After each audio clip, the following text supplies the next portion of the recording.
Eso son las 9:08. Les estamos entregando a todos ustedes la información más relevante que hemos recogido durante la mañana y tenemos una preocupación porque tanto la portada del diario El Mercurio como la Tercera traen un tema que ayer mostramos también en el informativo nuestro, que tiene que ver con la disponibilidad de ventiladores mecánicos, que se vuelven herramientas fundamentales para el combate del COVID-19.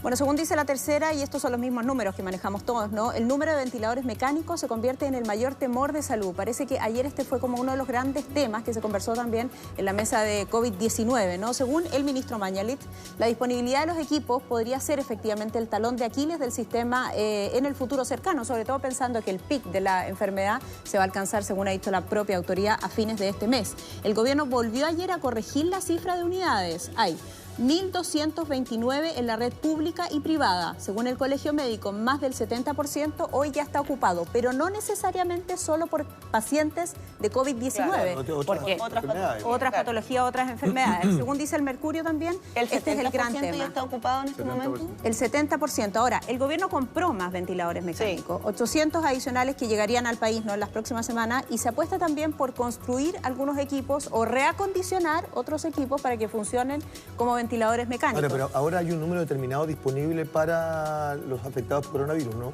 Entonces que había unos 200 y algo estaban disponibles. 240 ventiladores disponibles y el problema es que los casos van en alza, entonces... Pero ya hay algunos que ya no están ocupados. Sí, claro, más de 100. Más de 100. Y como te digo, no necesariamente todos se están utilizando actualmente en enfermedades que están relacionadas con el COVID-19 y es súper fundamental el ventilador mecánico porque no sé si alcanzaron a ver un video, que es un estupendo video de lo que le hace la enfermedad a los pulmones. Esta es una enfermedad, como nos han explicado, son como pulmones artificiales, ¿no? Exacto, que afecta a los pulmones. Entonces, al final, cuando llega un paciente muy crítico, efectivamente requiere de un ventilador mecánico. Probablemente va a ser hoy día parte de las consultas que los periodistas le hagan al ministro de Salud o a la Autoridad de Salud cuando haga el balance de la mañana. Pero lo que se entiende es que es uno de los grandes temas de preocupación, tanto del ministro de Salud, de la Autoridad Sanitaria, como también de la mesa que, recordemos, está integrada por varios actores. Así es que vamos a tener que tener atención allí porque además hoy día no hay mucha más posibilidad de reacción. El gobierno insistió en que compró con anticipación y anterioridad los elementos necesarios, entre otros estos ventiladores mecánicos y este pedido de más de 800 ventiladores mecánicos. Pero recordemos que hay deficiencia en general en el mundo de la producción de estos elementos. Claro, no somos porque está todo el planeta necesitando. Sí, no, yo pensaba en los operadores también. ¿Hay capacidad suficiente para operar? Bueno, es que ese es un tema. Ese es el tema. Porque es un tema. Recuerda que ayer la novia de Johnny Herrera era especialista en eso, por eso la llamaron. Esta es la gran pregunta y como decían ustedes, es la preocupación a nivel mundial, la falta de ventiladores. Y queríamos incluir a nuestros invitados en esta conversación, comenzando con ustedes, senador Weber. ¿Faltó previsión o estamos bien preparados con estos nuevos ventiladores que van a llegar? No, yo quisiera... Hola, muy buenos días, muchas gracias por la invitación. Gracias. A ver, estamos en una situación bien delicada y bien crítica. Como ustedes dijeron recién, creo que fue Soledad, leyó recién, a fines de abril la autoridad entiende que vamos a tener el pic de la crisis. Sí. Esta crisis no es de un día, porque entiendo la experiencia de otros países que tú llegas a la crisis y esta se mantiene, hay una meseta que va a mantenerse por un periodo. Entonces, ante la pregunta tuya, yo quiero tratar de ser más constructivo que criticar porque no tengo los antecedentes para saber. Tengo las informaciones oficiales, una declaración del presidente Piñera que señala que se pusieron manos a la obra en esto en enero y que se pidieron y se encargaron, ¿verdad?, muchos ventiladores. Por otra parte, su secretario de redes, su secretario Zúñiga, aclaró que al menos materialmente la compra se produjo ahora en el mes de marzo. Entonces, yo no voy a entrar a juzgar ese tema. Lo que quiero decirte es lo siguiente. Si se están comprando, bien. Si van a llegar, bien. Pero tengamos claro, vamos a tener que hacer uso de todos los recursos disponibles y acá una noticia que no hay que pasarla por alto, que se dijo, pero hay que... Sí. Es que hoy día el Ministerio de Salud va a poder tener la administración. Exacto. Y va a tener algo de autoridad sobre los ventiladores también en clínicas privadas. Exacto. Y eso yo creo que es muy importante relevarlo. En una situación de crisis de salud se va llegado a un minuto complejo y para anticiparse a eso, la distinción a veces entre los recursos disponibles para enfrentar la pandemia entre el área pública y privada se va a tender a desaparecer y la autoridad sanitaria va a tener que tomar control de eso. Me refiero en el número de camas disponibles, en el número de ventiladores disponibles, y eso está teniendo lugar, yo creo, ante la Araucanía, algo de eso está ocurriendo ya. Exacto. Y que lo digo para relevar de que acá, cuando digo que esto hay que enfrentarlo de manera más colectiva, no es una palabra de buena crianza, que todo unido, no es buena onda. Acá la única forma de hacerlo, lo hemos visto que está ocurriendo en Francia, está ocurriendo en España. Entonces, esta lógica que permea Chile muchas veces de lo público-privado, va a tener que tener un corte y tiene otras enseñanzas para el futuro. Pero lo inmediato entonces es, ojalá que lleguen los ventiladores que se están comprando, porque hay muchos países que ante la crisis están todos encargando ventiladores. Claro. Sí. ¿Ah? Como mascarillas, guantes. Mascarillas, guantes. Las industrias nacionales están tratando de readaptarse. Yo no sé cuánto va a ser, esto va a ser cierto, cuánto tendremos la capacidad de hacerlo nosotros. Oiga, senador, me gustaría preguntarle al senador Coloma también, si usted cree que hay capacidad en Chile también para el día de mañana, ok, llegan los ventiladores, ¿tendremos capacidad para operarlo?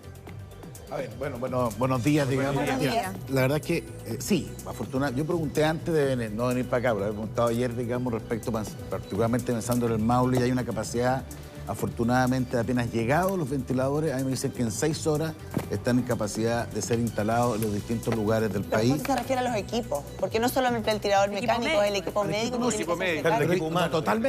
Totalmente, a eso me refiero, digamos. A las 6 horas de llegado estamos en condiciones como país de tenerlo instalado en cada lugar, con el equipo adecuado y con las personas adecuadas. Deberíamos tener 4.400 camas de cuidado, digamos, crítico dentro de la pandemia. O sea, ahora, un pequeño detalle. Yo sé que quiero contestar y comparto con lo que plantea el senador Lago. Aquí tenemos un tema que a todos nos tiene completo. A ustedes, yo los miro, ustedes están también como agotados porque hay tanta noticia, tanta cosa, tanta pregunta. Yo creo que a todos nos pasa lo mismo, yo creo que al gobierno también. Y yo quiero destacar algo, a lo menos, que yo siento que aquí ha reaparecido algo que yo veía un poquito perdido en materia de unidad. Ahí me toca la lógica del Parlamento, que vemos hartos temas. Algunos no salen muy bien y podemos tratar de mejorarlo siempre, pero hoy día tenemos un país que está abocado al tema. Tenemos la capacidad de enfrentar el coronavirus.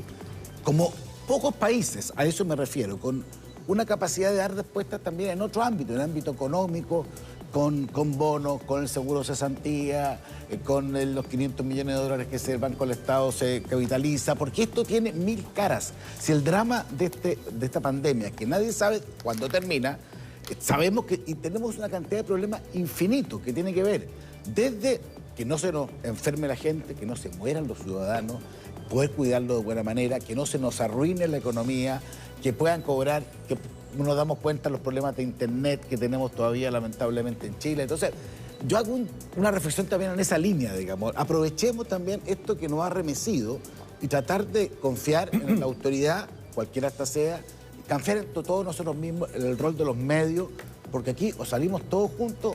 Pero ¿sabes qué, senador? Estaba pensando en algo que decía el senador Lagos, en el sentido que uno espera que frente a esta emergencia todo es urgente y que hubiese una agilización en la toma de decisiones, que nos pudiéramos anticipar un poquito más. Y en eso también me gustaría abrir la conversación a los diputados, porque todo el mundo está pensando que este problema se nos viene encima hoy día, que no es una cosa que podemos planificar para mañana, ni al mediano plazo siquiera.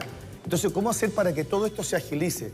Basta que hay que ponerse más de acuerdo, que hay que establecer que tenemos todos que tomar un solo camino. ¿Cómo hacemos para agilizar la toma de decisiones frente a cómo vamos a enfrentar esto? Pues yo creo que hay valores que son básicos en esta crisis, que son, primero que nada, la solidaridad, donde todos de alguna manera podamos cooperar sin los intereses que pueden ser legítimos, que son intereses de cada uno. O sea, congeniar intereses. Por ejemplo, en todo lo que va a ser esta crisis económica. ¿Y hay solidaridad en el Parlamento o no? Bueno, es que por un lado creo que la solidaridad en el mundo privado, con el mundo público, tienen que actuar. O sea, este es un minuto para ser solidario y los intereses particulares ponerlo a servicio del interés común. Pero buena pregunta, Diana. Sí, pero ahí voy. Que el segundo tema es justamente que también el diálogo. O sea, la política es ponerse de acuerdo en condiciones diversas, porque pensamos distinto, pero ponernos de acuerdo y dialogar para lo mejor para el país. O sea, todos queremos lo mejor para el país en este minuto. Y con pensamientos diferentes, con intereses diferentes, tenemos que llegar a acuerdos que beneficien al país. Ya, pero y eso es un gran desafío. Ese es el ideal. No, la pregunta es si hoy día existe ese ambiente, porque todos queremos que las soluciones vayan llegando mucho más rápido. Hoy día, en la última noticia sale, por ejemplo, la cantidad de proyectos de ley que ustedes tienen encima, 29. Que son una cantidad que yo me cansé de leerlo. Entonces, digo, si no se ponen de acuerdo, ¿cómo voy a esperar yo que esas leyes se aprueben con agilidad? Bueno, ese es el gran desafío y yo creo que estamos trabajando para eso. O sea, la política es ponerse de acuerdo. Personas que piensan distinto, que son diversas, que tienen intereses diferentes, ponernos de acuerdo. Y hoy día en una urgencia es mayor ese desafío. Sí. Y yo creo que en el Congreso, al menos los proyectos que hemos ido aprobando, sobre todo lo que fue el seguro de cesantía, salió un buen proyecto, que pasó por varias instancias, fue hasta la última, que fue la comisión mixta, pero salió un buen proyecto y nos pusimos de acuerdo. Y yo creo que esa es la tónica. No podemos decir que lo que mande el gobierno hay que aprobarlo sin discusión, porque finalmente el Parlamento es un órgano deliberativo. Las personas que estamos ahí representamos personas que nos eligieron porque pensamos o tenemos postura en distintos temas. Pero finalmente el gobierno manda proyectos, se discuten y en un tiempo razonable han ido saliendo proyectos que sirven para paliar un poco esta crisis económica que se nos va a venir con todo, que ya está apareciendo, y también esta crisis en el ámbito sanitario. Ambas cosas. Esto tiene dos temas. Sí, pero en otras discusiones, diputado Fuenzalía, se han entrampado y una de las que me parece a mí que hay que poner aquí también en discusión es el indulto conmutativo de las penas. Y lo digo porque esto es re poco popular, pero cuando uno cae preso, no solo pierde su libertad, lo que debiese perder es su libertad y resarcir su deuda con el Estado. Una cosa distinta es perder la dignidad y aquí lo que se está buscando además es, en medio de una pandemia, proteger también a esta población que es mayor de 75 años, de manera que ellos tengan la posibilidad de salir del grupo de riesgo, como se está pidiendo en otros lugares, digamos, y en otras poblaciones, y finalmente los parlamentarios no logran ponerse de acuerdo sobre esto y llevan incluso la discusión hasta el Tribunal Constitucional, entrampando algo que es ahora, porque esas personas que están privadas de libertad y que tienen más de 75 años no pueden esperar la resolución que ustedes tomen en una semana más, porque lo más probable es que el contagio se siga propagando. Bueno, yo voté a favor del proyecto. Pero no todo su sector, digo. A eso me refiero con ponerse de acuerdo y con trabajar en pro de una pandemia y asumiendo que estamos en una emergencia. Mira, el proyecto fundamentalmente... A ver, los indultos a nadie nos gusta. Esa gente está condenada, las personas están condenadas porque cometieron un delito y generaron víctimas. Y obviamente indultar a las personas nadie está de acuerdo. Ahora, estamos en una situación excepcional y frente a situaciones excepcionales hay que tomar decisiones excepcionales. En este proyecto de ley, y esto es lo que hay que dejar claro, que son 1.600 personas, la gran cantidad, que son casi 1.100 personas, son presos que están entrando y saliendo a las cárceles. O sea, que están con salida dominical, que están con reclusión nocturna, o que están con salida, están cumpliendo la pena solamente el fin de semana y en la semana están fuera. Hay madres. Sí, pero esos son los mayores, entre 65 y 75 son 44 personas. Son los menos, entonces. O sea, son 44 personas y son cerca de 22 mujeres que están embarazadas, que están con niños en las cárceles. Entonces el universo sería adultos mayores, mujeres, gente que ha entrado y salido. Exacto, o sea, el grueso, para dejarlo claro, el grueso son condenados que hoy día que están prontos a salir en libertad, que les queda un año más o menos de pena, y que hoy día están con los beneficios. O sea, están entrando y saliendo a las cárceles. Entonces el problema que se va a generar, ya se está generando, es que estas personas pueden contagiar el virus afuera y lo ingresan a la cárcel. Por eso este proyecto finalmente lo que busca es que nos hagamos responsables de algo que va a empezar a suceder en las cárceles y que el sistema carcelario no tiene cómo responder. Y vamos a presenciar motines, vamos a presenciar un sistema colapsado de gendarmería que va a tener que sacar a las personas a un medio libre y que tiene, a pesar que tiene módulos de emergencia, no va a dar abasto. Entonces, esta ley lo que busca finalmente, lo que buscaba, es decir, la gente que entra y sale a la cárcel, conmutémosle la pena para que la siga cumpliendo, pero con reclusión en su casa. Está con arresto domiciliario. Un arresto. No es que se le perdona la pena, sigue cumpliendo, pero en su casa. Eso es lo que buscaba este proyecto de ley, por eso yo voté a favor, porque creo que nos estamos finalmente previniendo algo que va a ocurrir en las cárceles. En las cárceles hay 50.000 personas más o menos. Y obviamente hay 1.100 que están entrando y saliendo. Y esa gente, obviamente, que tenemos que aislarla, que no entra a la cárcel. Contagio, claro. Ya, pero quien está en contra de esto es el senador Antonio Coloma. Tiene que ser pelear. Senador. No, mire, porque aquí es un tema perfectamente discutible y lo importante es argumentar. Uno puede tener razón. Nosotros recurrimos al Tribunal Constitucional primero, a mí no me gustan los indultos, yo soy bien franco, porque cuando uno dice que tiene que tener mano firme contra la delincuencia y después hay indulto, con toda razón la gente dice, bueno, pero si van a poner una mano firme, ¿por qué hay? Segundo, yo lo entiendo solo en función de razones humanitarias. Pero es lo que se está apelando. Como es lo que está sucediendo. Entonces, yo digo, bueno, además que aquí no es que no se vaya libre, sino que se va a cumplir la pena a su casa, es un cambio de lugar de pena. Lo que pasa es que en esta norma especial se dejaron afuera, básicamente un conjunto de militares que en su momento cometieron delito que tienen muchos de ellos más de 70, 75 años. Entonces, lo que nosotros hacemos en la consulta... Son los militares, perdón, que están recluidos mayoritariamente en Punta Peu. No, pero no en Colinadó, están en varias partes, están en varios lugares que... Entonces, si el tema es humanitario, porque esa es la pregunta de fondo, uno debería tratar de decir, bueno, a todos aquellos que cometieron delitos y que tienen una edad determinada y que tienen, o una enfermedad determinada, porque aquí hay todavía gente que tiene Alzheimer que está en la cárcel, y siempre la cárcel tiene que tener un sentido de reparación de un error, no de un delito, no simplemente alguien que no sepa por qué está cumpliendo. Entonces la consulta, que es perfectamente legítimo, si la igualdad ante la ley tiene que ser amplia o tiene que ser estricta. Y eso es lo que se planteó al Tribunal Constitucional, ya me parece perfectamente legítimo hacer. Vamos a cerrar este tema, pero solo quiero hacerle una pregunta. ¿Por qué eso no se discute al interior del gobierno? ¿Por qué eso no se discute con los propios ministros y por qué se llega al Tribunal Constitucional? A mí me hubiera encantado que no hubiera llegado al Tribunal Constitucional, pero a uno le pueden hacer caso o no hacer caso, uno puede... Una discusión legítima, uno puede tener razón, otros piensan que no tienen razón. Bien, no se dieron así. Se intentó, no se logró. Ok, solo quiero establecer que mientras eso sucede, los reos siguen esperando. Eso es el problema. En medio de la pandemia. Todos, unos y otros. Vamos a seguir conversando, pero vamos a pasar a otros temas también. Vamos a conversar con Patricio Mesa, vicepresidente del Colegio Médico, a propósito de lo que está pasando con los respiradores. Patricio, ¿cómo estás? Buenos días. Hola, muy buenos días. Buenos días, Patricio. Bueno, la gente se pregunta ya con un sistema que tiene un 70% de ocupación en cuanto a respiradores, hay 1.229, hay un 70% de ocupación. ¿Cree que lo que va a llegar va a poder suplir la capacidad? ¿Vamos a poder estar bien en el sistema?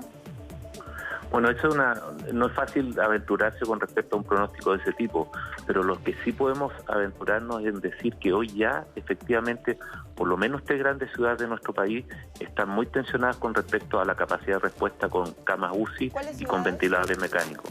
Para nosotros es muy preocupante lo que está sucediendo en Temuco, en Osorno y en Punta Arenas, donde ya la situación, el sistema de atención está muy saturado, está muy tensionado y los colegas efectivamente requieren ya que lleguen nuevos ventiladores mecánicos para poder abordar los nuevos casos que van a llegar en los próximos días. Hay ciudades de Santiago donde la situación es bastante menos preocupante, como el norte del país, pero en estas ciudades y probablemente en algunas zonas de Santiago también se requieren medidas mucho más urgentes ahora, conversión de camas, los ventiladores de pabellones, empezar a ponerlo a disposición efectivamente para el manejo de pacientes con coronavirus. Es una situación preocupante, los equipos de salud locales están muy tensionados y quieren ellos tener la tranquilidad efectivamente que en los próximos días lleguen los primeros ventiladores que se supone que ya se compraron. Eso es fundamental, es una preocupación enorme. Pero por otro lado, yo quiero insistir en esto y perdonen que me extienda un minuto en esto. Sí, claro. Por un lado tenemos que preocuparnos en aumentar nuestra capacidad de respuesta sanitaria, pero tenemos, como nuestra capacidad de respuesta sanitaria, no solo en Chile, sino que en el mundo es limitada, tenemos que disminuir a como dé lugar el número de pacientes contagiados. Por lo tanto, creemos que hay que intensificar aún más las medidas de aislamiento y es fundamental que se analice con mucha más profundidad o que nos expliquen con detalle por qué, por ejemplo, no se considera ya la cuarentena del Santiago urbano, por qué no se hace en cerco sanitario en otras ciudades, por qué no se hace cuarentena en Valdivia, que son ciudades donde efectivamente está aumentando el número de pacientes y nosotros queremos evitar que sigan habiendo pacientes contagiados para disminuir la necesidad de camas UTI y de ventilación mecánica. Patricio. Son dos cosas que deben ir absolutamente en paralelo y que creo que se pueden hacer perfectamente.